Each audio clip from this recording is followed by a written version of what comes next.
masqué derrière une fausse perception de la réalité. Pour connaître le nombre de malades, il y a deux façons de compter. D'un côté, les cas officiels, testés et donc déclarés, et de l'autre, les cas réels, des personnes contaminées et contagieuses, mais qui parfois n'ont même pas le moindre symptôme. En Chine, entre le 8 décembre et le 22 janvier, 444 cas sont officiellement recensés. Dans les semaines qui suivent, les malades affluent dans les hôpitaux chinois. Parmi eux, de nombreux cas sont diagnostiqués positifs. Les équipes chinoises leur demandent à quand remonte l'apparition des symptômes, et ils découvrent ainsi après coup, une estimation des cas réels sur cette même période. Environ 12 000, 27 fois plus que les cas officiels. Voilà l'avance que le virus a sur nous. Vous pensez que c'est spécifique à la Chine? Erreur. En France, il n'y a aucun dépistage systématique de l'ensemble de la population. Le nombre de cas réels est nécessairement considérablement supérieur aux cas officiellement dépistés. Ce n'est pas un complot, juste une réalité. Partant de là, à chacune de nos sorties, nous jouons le jeu du virus. Car le Covid-19 ne se propage pas tout seul. Il voyage avec nous, même sans symptômes, et se répand par nos interactions sociales.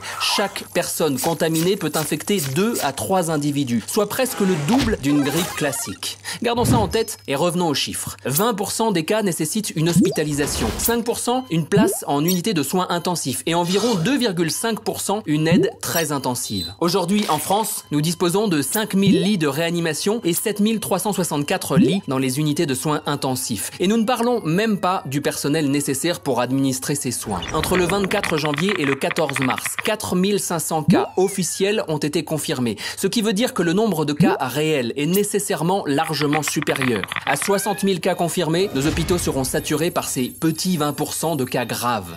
Concrètement, cela veut dire plus de lits disponibles et un dilemme terrible pour les personnels hospitaliers, devoir choisir qui soigner. Donc, qui maintenir en vie et qui laisser mourir.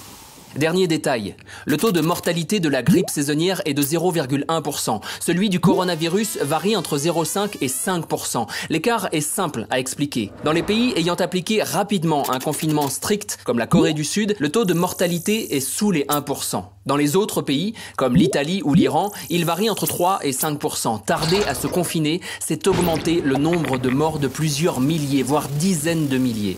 Voilà la réalité. Violente, brutale.